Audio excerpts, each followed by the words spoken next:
पूछती हूं क्योंकि भाटी जी का कहना है कि वो सरकार के जो नेता डेलीगेशन का हिस्सा बन के गए, वो सरकार के सरकार का पक्ष रखने के लिए गए, इसलिए वो बोलेंगे जो सरकार बोली। अब मुझे नहीं पता भाटी जी, अगर आप नुमाइंदे होते तो क्या आप वो बोलते? झूठ होता तब भी बोलते?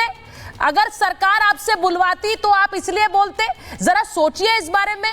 क्या कोई नुमाइंदा बाहर जाकर झूठ बोलेगा क्योंकि उसको सरकार का पक्ष रखना है? मलूक जी, बड़ा ध्यान से इसका जवाब दीजिए, क्योंकि भाटी जी ये कह रहे हैं, वो कह रहे हैं सरकार का पक्ष रख रहे हैं वो, तो वो वही कहेंगे जो सरकार कह रही है। मलूक जी, लेकिन मैंने ये नहीं कहा कि वो झूठ बोल रहे हैं। आपने कहा ये भाटी जी स्तर पे मेरे एक मिनट, भाटी जी और मलूक जी को लीजिए। अब दोनों सरकार के पक्ष के साथ भाटी जी और मलूक जी प्लीज ऑन स्क्रीन। हाँ, भाटी जी, आपने ये कहा कि वो पक्ष रखेंगे जो सरकार ने कहा, क्या मैंने गलत सुना? हाँ, यही कहा ना। तो आपका, तो इसका मतलब क्या है? लेकिन इसमें कुछ गलत बोला नहीं, इसका मतलब क्या है? झूठ बोलेंगे? नहीं, झूठ नहीं कहा मैं। नहीं, तो आपने ये माना ना कि वो सच बोल रहे हैं, ये भी बता दीजिए फिर मैं जाऊं मलूक जी के पास। वो झूठ बोल रहे हैं या सच बोल रहे हैं?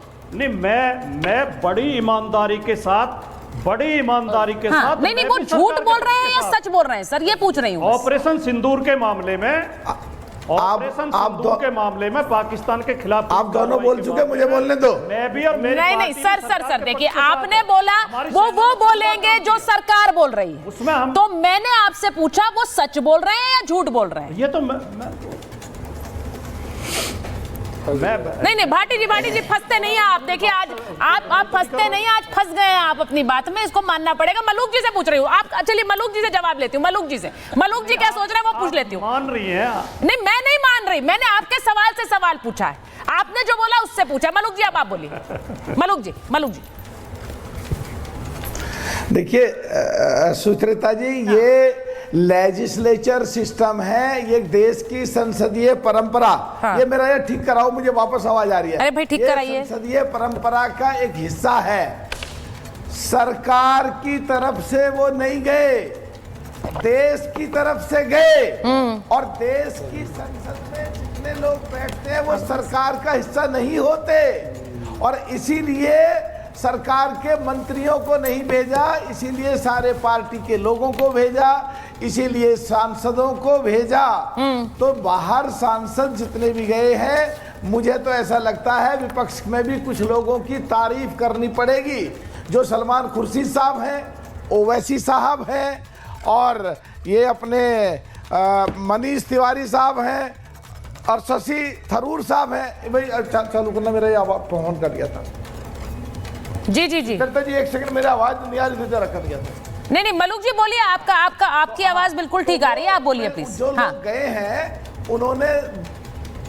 लोग गए हैं उन्होंने बढ़िया ढंग से अपनी देश की बात रखी है, और पाकिस्तान के मंसूबों को बिल्कुल पर्दा साफ किया है, और ये सिद्ध करा है कि पाकिस्तान आतंकवाद को फैलाता है, और ये कोशिश करी है कि विदेशों से जो धन मिलता है, चाहे वो दान के रूप में चाहे लोन के रूप में, उसको तुरंत बंद करा जाए, क्योंकि वो उससे आतंकवाद को बढ़ावा देता है। मुझे एक चीज समझ नहीं आ रही है, बड़ा कंफ्यूजन है, जब इनके लोग देश हित में बोल रहे हैं बाहर, तो ये यहाँ पे बीजेपी समाजवादी तो कम से कम बीच में बोल रही है, कांग्रेस और दूसरी पार्टियां, ये लोग खिलाफ क्यों बोल रहे हैं? ऐसे प्रश्न क्यों उठा रहे हैं पाकिस्तान को फायदा हो? ऐसे प्रश्न क्यों उठा रहे हैं जो भारत को नुकसान हो? तो क्या इनकी पार्टियों में फाड़ है? तो क्या ये अपने सांसदों को आते ही पार्टी से निकालेंगे? राजीव राय ने वहां बहुत अच्छी बात रखी है, और सुप्रिया सुले ने बहुत अच्छी बात रखी है, सिंधे साहब ने बहुत अच्छी बात रखी है, जितने सांसद गए सबने। ओवैसी साहब ने कमाल कर दिया, मैं ओवैसी साहब की तारीफ करूंगा, मैं शशि थरूर साहब की तारीफ करूंगा। सुचित्रा जी, आज की बात है, वर्ल्ड की टॉप यूनिवर्सिटी है जहां से बाबा अंबेडकर पास आउट है, कोलंबिया। वहां के लोगों ने पाकिस्तान के फेवर में बोला, शशि थरूर जी ने खुल के नाराजगी व्यक्त करी, और आज दोपहर बाद कोलंबिया यूनिवर्सिटी, जो वर्ल्ड की 7 टॉप यूनिवर्सिटी जिनको आईवी लीग कहते आते हैं, अपना स्टेटमेंट चेंज करा और भारत के फेवर में बोले, और पाकिस्तान और आतंकवाद के खिलाफ बोले। ये केवल शशि थरूर जी की वजह से ही संभव हो पाया। यही करना था, इतना काबिल, यही करना था, बातें रखी, यूएन में बातें रखी, पार्लियामेंट में जब बोलते हैं बाकी कांग्रेसी सीट खाली पड़ी रहती है। हाँ। ऐसे लोगों के लिए खिलाफत। देखिए मैं मलूक जी का जरा ऑडियो और बात करनी जो आपका उनका ठीक कराइए। हाँ मलूक जी, मैं जरा आपका ऑडियो भी ठीक करा रही हूँ क्योंकि आपको भी थोड़ी सी एको आ रही है। हाँ मैं एक चीज बड़ा क्लियरली बोलना चाह रही हूँ। विवेक जी को लीजिए जरा स्क्रीन पर। एक चीज बड़ी क्लियर है कि जिस तरह से सांसदों ने बात रखी है और उन्होंने ये पक्ष रखा, वो सरकार का पक्ष रखा। भाटी जी, वरुण जी, जरूरत नहीं थी ये एक ऑल पार्टी डेलीगेशन होता।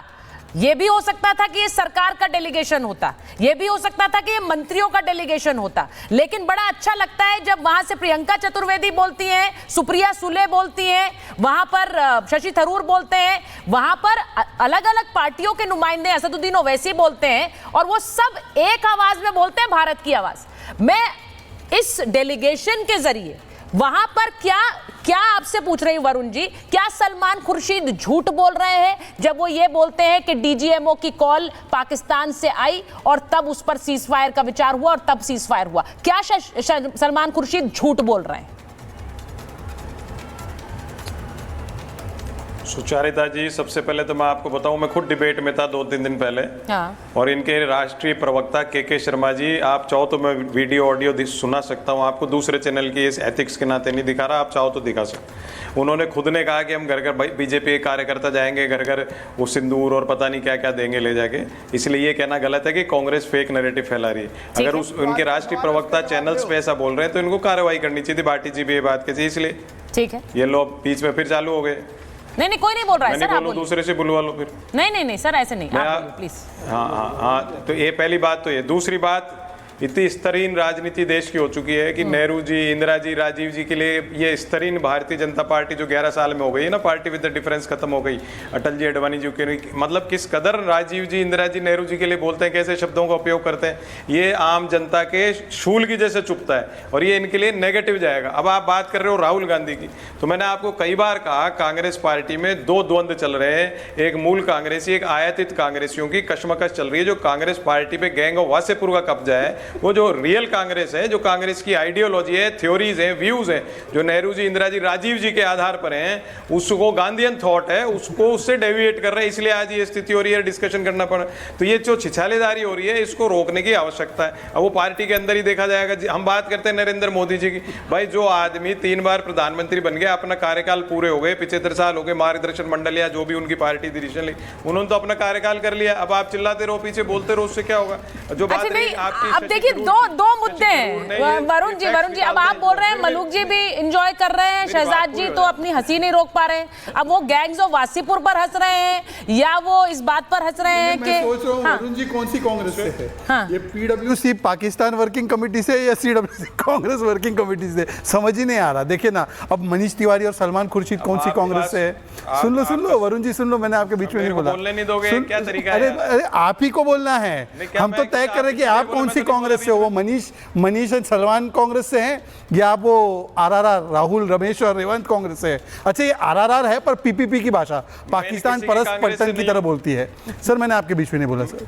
अच्छा देखो, एक चीज मैंने डिस्कवर किया, अभी भाटी जी और मेरी तो 100-200 डिबेट हो चुकी है।